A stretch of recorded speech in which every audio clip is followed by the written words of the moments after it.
Hello everyone and welcome to my channel. How are you all? I hope you all are doing good. I have brought another video for you, and in this video we will learn about verbs. Verbs as concept, what are verbs and what are its kinds and how many categories it have and how can we recognize them. So today we will cover all of them. So without much delay, let's start. The first question arises that what are verbs? Verbs क्या होते हैं? तो verbs are the word that tells us something about the subject, यानी कि वो सारे शब्द जो कि हमें जो भी हम सेंटेंस बोल रहे हैं उसमें जो सब्जेक्ट है उसके बारे में हमें और इंफॉर्मेशन देते हैं। वो सभी वर्ड्स जो है हमारे वर्ब कहलाते हैं। इन शॉर्ट हम कह सकते हैं कि जितने भी एक्शन वर्ड्स होते हैं या फिर वो वर्ड्स जो कि स्टेट ऑफ बीइंग बताते हैं, यानी कि कुछ करने और कुछ होने, उसके बारे में जो भी हमें बताते हैं वो सभी वर्ड्स जो होते हैं वर्ब्स होते हैं। अब वर्ब्स जो होते हैं इनकी जरूरत क्या होती है कि जितने भी हम सेंटेंस बोलते हैं, वर्ब जो होता है वो सेंटेंस का बेसिक जो हमारा सबसे जरूरी पार्ट होता है वो वर्ब ही होता है, क्योंकि बिना सब्जेक्ट के भी सेंटेंस हो सकता है, बिना ऑब्जेक्ट के भी सेंटेंस हो सकता है, लेकिन विदाउट वर्ब के बिना सेंटेंस हो ही नहीं सकता है। ऐसा कैसे कि अगर सब्जेक्ट ही नहीं है, ऑब्जेक्ट नहीं है, तो सेंटेंस कैसे हो सकता है? तो इसके लिए हम एग्जांपल देख सकते हैं। जैसे कि मैं कहती हूँ सिट, तो ये एक्शन वर्ड है, बैठने के लिए कहा जा रहा है।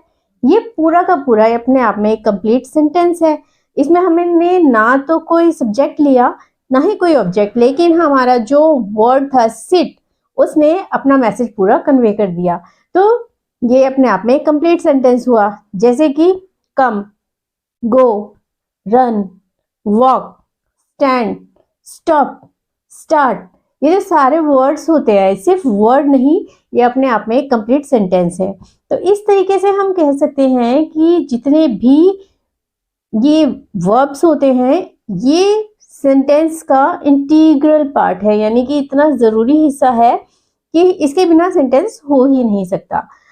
अगर इसके बिना, वर्ब के बिना कोई वर्ड्स का एक क्लस्टर है तो हम उसको सेंटेंस नहीं कह सकते, अगर उसमें कोई भी वर्ब नहीं है। तो इसी तरीके से हम इसकी अगर डेफिनेशन देखते हैं तो क्या हो सकती है? A word that expresses action, feeling or existence. It tells us something about the subject, यानी कि वो सारे वर्ड्स जो हमें सब्जेक्ट के बारे में इंफॉर्मेशन देते हैं वो सभी वर्ड्स हमारे वर्ब कहलाते हैं।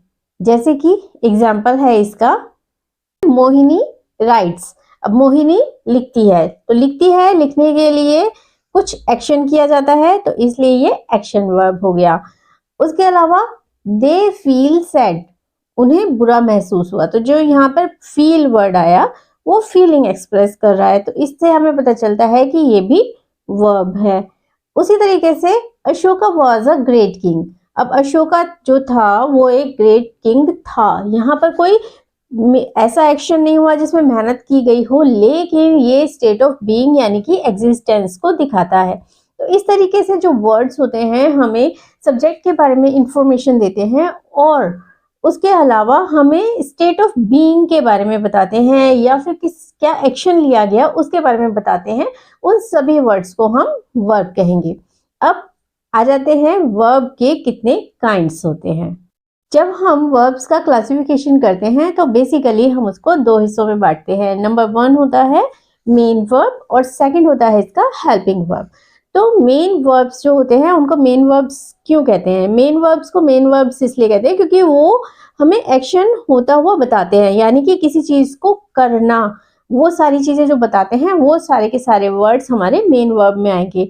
इसको पहचानने के लिए आप ये भी कर सकते हैं कि जब भी आप उस वर्ड की हिंदी करेंगे, यानी उसको हिंदी में ट्रांसलेट करेंगे, तो आप उसमें न वर्ड हर जगह पर आपको देखने के लिए मिलेगा। जैसे कि वॉक चलना, प्ले खेलना, ईट खाना, तो यहाँ पे सब में पीछे न वर्ड आता है। तो जितने भी हमारे मेन वर्ब होते हैं ना, मोस्टली मेन वर्ब जो होते हैं उसमें ना पीछे आता ही है जब हम उसको उसकी हिंदी हम देखते हैं तो ये हमारे जितने भी एक्शन होते हैं जिसको कि हम परफॉर्म करते हैं वो सारे के सारे इसमें मेन वर्ब में आएंगे।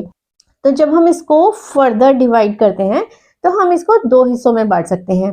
एक होता है ट्रांजिटिव वर्ब और दूसरा होता है इंट्रांजिटिव वर्ब। अब ये ट्रांजिटिव और इंट्रांजिटिव आखिर क्या होता है? ट्रांजिटिव वर्ब्स वो सारे वर्ब्स जिसमें कि जब हम उनको सेंटेंस के अंदर यूज करते हैं तो हमें कंप्लीट जो हमारा कन्वे करने का मैसेज है उसमें उसे कन्वे करने के लिए उस सेंटेंस को कंप्लीट करने के लिए हमें ऑब्जेक्ट डायरेक्ट ऑब्जेक्ट एक चाहिए ही चाहिए। यानी कि जितने भी हमारे ट्रांजिटिव वर्ब्स होंगे उनका जो भी एक्शन होता है उसका असर डेफिनेटली किसी दूसरी चीज पर पड़ेगा ही। हमें उसको पूरी तरह से सामने वाले को मैसेज कन्वे करने के लिए एक ऑब्जेक्ट चाहिए होता है। जैसे कि ही ब्रोक उसने तोड़ा। क्या तोड़ा ये हमें नहीं पता चला। तो जब भी हमें वर्ब का पीछे वर्ड चाहिए उसका पूरा मीनिंग समझने के लिए उन सभी वर्ब्स को हम ट्रांजिटिव वर्ब्स कहेंगे। जैसे कि यहाँ पर he broke the window pane, तो विंडो पेन यानी खिड़की का शीशा उसने तोड़ दिया। तो ये हमें पता चला जब हमने इसके साथ एक डायरेक्ट ऑब्जेक्ट लगाया तब हमें पूरा मैसेज मिला। जैसे कि प्रिया लव्स, अब प्रिया लव्स लेकिन किसको लव करती है, क्या लव करती है? हो सकता है कि वो आइसक्रीम लव करती हो सकता है रीडिंग लव करती हो। तो Priya loves reading books, Priya loves ice cream, Priya loves to go to mall. इस टाइप के जो भी वर्ड्स होते हैं जिससे कि हमें पूरा मैसेज जानने के लिए उसके साथ एक डायरेक्ट ऑब्जेक्ट हमें चाहिए ही, तब हम उसको कहते हैं ट्रांजिटिव। और इसके एग्जांपल्स देख लेते हैं। जैसे कि रवि राइट्स, अब रवि राइट्स क्या? A letter. The director liked the movie script, director liked, क्या लाइक किया उसने? Movie script. तो यहाँ पर जब भी हमें ट्रांजिटिव वर्ब को पहचानना है तो हमें सेंटेंस में क्वेश्चन करना है, क्या, किसे या किसको। तो इसको पहचानेंगे इस तरीके से कि जब भी हमें पूरा मैसेज नहीं मिलेगा अदर वर्ड्स के बिना तो हम उसको कहेंगे कि वो ट्रांजिटिव वर्ब है। अब बात कर लेते हैं इंट्रांजिटिव की। अब जैसा कि हमारे ट्रांजिटिव वर्ब में था कि हमें अदर वर्ड चाहिए ही उस बात को पूरी तरह से समझने के लिए, इसमें इसका जस्ट ऑपोजिट होगा। यहाँ पर हमारे पास होगा वो सारे वर्ड्स जो कि विदाउट डायरेक्ट ऑब्जेक्ट के भी अपने आप में कंप्लीट होते हैं। The bird flies, the bird जो है वो फ्लाई करते हैं। यहाँ पर इसका खत्म हो गया, भले ही हम इसके आगे और वर्ड डाल दें, इन द स्काई या फिर हाई इन द स्काई, कुछ भी डाल दें तो वो इसका डायरेक्ट ऑब्जेक्ट नहीं है, वो एक एक्स्ट्रा इंफॉर्मेशन है। वो ऑब्जेक्ट है लेकिन एक्स्ट्रा इंफॉर्मेशन है। द बर्ड फ्लाई, पक्षी उड़ते हैं। यहाँ पर सेंटेंस का पूरा मीनिंग हमारे पास कन्वे हो जाता है। इसी तरीके से जैसे द कैट स्लेप्ट पीसफुली, बिल्ली पीसफुली सो गई। अब पीसफुली जो इसमें वर्ड आया वो एडवर्ब है, वो वर्ब नहीं है। तो इसलिए बिल्ली सो गई, इससे हमें पूरा का पूरा जो है उसका मीनिंग हमें समझ में आ गया कि बिल्ली जो है वो सो चुकी है। तो जहां पर हमें क्वेश्चन नहीं पूछना पड़ता कि क्या और किसको, तो वहां पर वो सारे वर्ब्स जो कि अपने आप में कंप्लीट हैं, उनके लिए हमें अदर वर्ड्स की जरूरत नहीं है, वो सभी हमारे आ जाएंगे इंट्रांजिटिव में। इसके और एग्जांपल्स देख लेते हैं। Your dog barks a lot, आपका कुत्ता बहुत ज्यादा भौंकता है। अब ये बहुत ज्यादा जो है ये हमारा मतलब इंफॉर्मेशन नहीं भी होती, कुत्ता भौंकता है उससे भी हमें पूरा मैसेज कन्वे हो जाता है। उसके अलावा राम लाफ्स लाउडली, सीता स्लीप्स। यहाँ पर इन तीनों ही सेंटेंसेस में हमारे जो सेंटेंस था उसमें हमें वर्ब के बाद जो एक्स्ट्रा इंफॉर्मेशन दी थी उसकी जरूरत हमें नहीं भी थी। अगर वो नहीं भी दी जाती तो सेंटेंस के मीनिंग पे कोई खास फर्क नहीं पड़ता है। तो यानी कि इससे हम समझ सकते हैं कि मेन वर्ब के जो दो हिस्से थे वो थे ट्रांजिटिव और इंट्रांजिटिव। और इसमें ट्रांजिटिव में हमें डायरेक्ट ऑब्जेक्ट चाहिए होता है मैसेज पूरा कन्वे करने के लिए, और इंट्रांजिटिव में हमें पूरा मैसेज सिर्फ वर्ब के साथ ही कन्वे हो जाता है, हमें अदर वर्ड्स की जरूरत नहीं होती है। तो इस तरीके से हम इसको पहचान सकते हैं। तो उसके बाद आ जाते हैं हेल्पिंग वर्ब पे। हेल्पिंग वर्ब्स जो होते हैं, इसके नाम से ही पता चल रहा है कि हेल्प करने के लिए होते हैं। यानी कि जो मेन वर्ब होगी हमारे सेंटेंस में, एक काम तो इनका होगा कि उसकी हेल्प करनी है, दूसरा हमें हेल्पिंग वर्ब की जरूरत पड़ती है स्टेट ऑफ बीइंग को शो करने के लिए। स्टेट ऑफ बीइंग का मतलब क्या, क्योंकि हमने जब अपनी डेफिनेशन की थी वर्ब की, हमने जब वर्ब को पढ़ना शुरू ही किया था तो मैंने आपको बताया था कि किसी भी काम को करने या फिर किसी काम के होने को जो शब्द बताते हैं, वो सारे वर्ड्स जो है करना और होना, इनको जो बताते हैं वो सारे के सारे वर्ड्स हमारे वर्ब में आएंगे। अब करना तो एक्शन वर्ड आ गए सारे के सारे, लेकिन होना जैसे कि आई एम अ टीचर, तो मैं टीचर हूं, तो यहाँ पर हूं शब्द जो आया ये किससे पता चला हमें, एम से, तो ये हेल्प करी। स्टेट ऑफ बीइंग बताया इसने कि कोई भी चीज जो है उसको बताने के लिए, यानी होने को बताने के लिए हम हेल्पिंग वर्ब का यूज करते हैं। तो हेल्पिंग वर्ब्स जो होते हैं वो हमारे 3 तरीके के होते हैं। एक होता है लिंकिंग वर्ब्स, दूसरा होता है ऑक्सिलरी वर्ब्स और तीसरा होता है मॉडल वर्ब्स।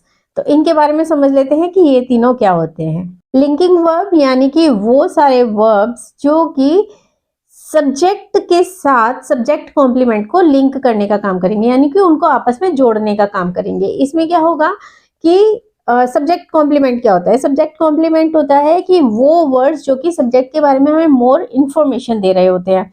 तो ये जो इंफॉर्मेटिव वर्ड्स होते हैं, सब्जेक्ट के बारे में हमें इंफॉर्मेशन दे रहे होते हैं, वो सभी के सभी या तो नाउन होते हैं या तो कोई एडजेक्टिव होते हैं। टिपिकली जो सब्जेक्ट कॉम्प्लीमेंट होता है मोस्ट ऑफ द टाइम हमें यही दोनों देखने के लिए मिलते हैं। जैसे कि अभी मैंने आपको एग्जांपल बताया था आई एम अ टीचर, तो यहाँ पे टीचर वर्ड जो था वो एक नाउन है, कॉमन नाउन, हमने नाउन्स पढ़े थे उसमें आया था।